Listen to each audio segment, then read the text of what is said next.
I get a lot of inspiration for what I do from video games. The amount of excellence that goes into producing a video game to make it visually and audibly appealing, that it inspires me to be better at what I do. Titanfall is certainly one of those games because it is very visually appealing and also has great sound design. It is just at such a level of excellence that I really wanted to do something in that world and build off of it. So the reason that this ended up being kind of like a fake trailer is because it was an exercise to grow more in Unreal Engine, and I wanted to try a couple different things, use a few scenes inspired by Titanfall, but then, as I continued to develop it with my brother-in-law, we saw more potential for it potentially in the future, so we wanted to leave it open-ended for that. So it could just be a one-off thing or a pitch trailer for something larger. For me, as a filmmaker, working in real time in Unreal just changes the game because I'm able to, build these worlds out, but then also to see them, displayed in real time, and I can actually work on my shots and figure out my lighting without having to wait for anything, is immensely helpful. It's honestly faster than being on a real set, with real lights and real cameras, because you don't need to pick stuff up and move them. You just move your mouse and bam, you can see exactly what your shot's going to look like, and then you can start iterating from there. And it just makes the creative process so much more freeing. One of my favorite tools as I've been continuing to learn this over the last year has been the Rokoko Motion Capture suit. Learning motion capture over the last year with their tools has just been an immense pleasure.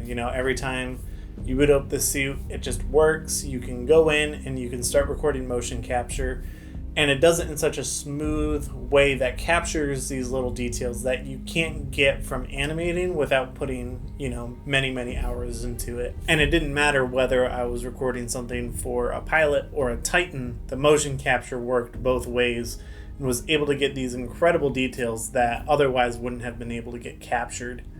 And then being able to bring that directly into Unreal and see your characters move around in the physical space and set up your cameras, your lighting, be able to move all that and then get early renders was amazing. Play that back, watch it a few times, share it with friends, and get an understanding of, okay, this is, what's working, this is what needs to be iterated upon, and having that super accessible with, no wait time at all, and then being able to push out final renders after watching back a few of those was immensely helpful.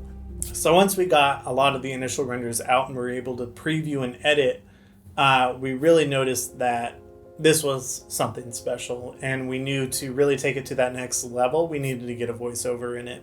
With that came the aid of one of my good friends, Cindy Maples, who is an incredibly talented voiceover artist who agreed to help out with this project. We knew the voiceover was the element that was needed to bring the whole trailer to the next level. Resources of the frontier have always belonged to the IMC. The futile attempts to stop us will only continue to be silenced. The voiceover that she provided just enhanced so much more of the video than, any amount of animation or rendering could have possibly done. So the video really came to life because of her.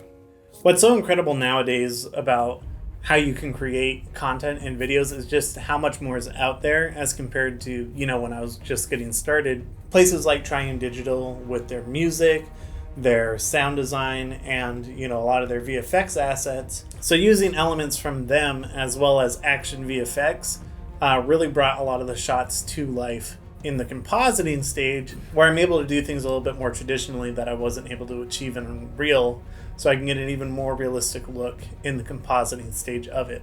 Another amazing tool set is what is provided by Red Giant. Using their universe plugins to, add subtle things like glows or chromatic aberration, or some of their newer plugins such as the Bang plugin, which were huge in creating the different muzzle flashes that you see throughout. Setting that up is incredibly easy, and it enhances so much, whereas previously you would have had to take assets in and try to make them work for your shot. Bang works for any shot that you throw at it, which is incredible. Along with that, one of my favorite tools from Red Giant is Super Comp, which I used on almost every single shot in the video. Once you're able to use that, it makes every single asset feel like it's solidified in the shot, and I'm able to blend them all seamlessly so they look like they were made for that shot, which is super, super valuable, and one of the greatest, if not the greatest tool that I use in my compositing workflow. As far as what's next, I'm just excited to see where this video goes. A lot of effort was put into it, and I learned a ton on it, and that's what I love about doing projects like this, is just being able to learn and grow my skill sets. If this is something that turns into something larger, whether that be a short film or a series, I want to be able to give the fans something that would exceed their expectations of what can be done in the Titanfall universe.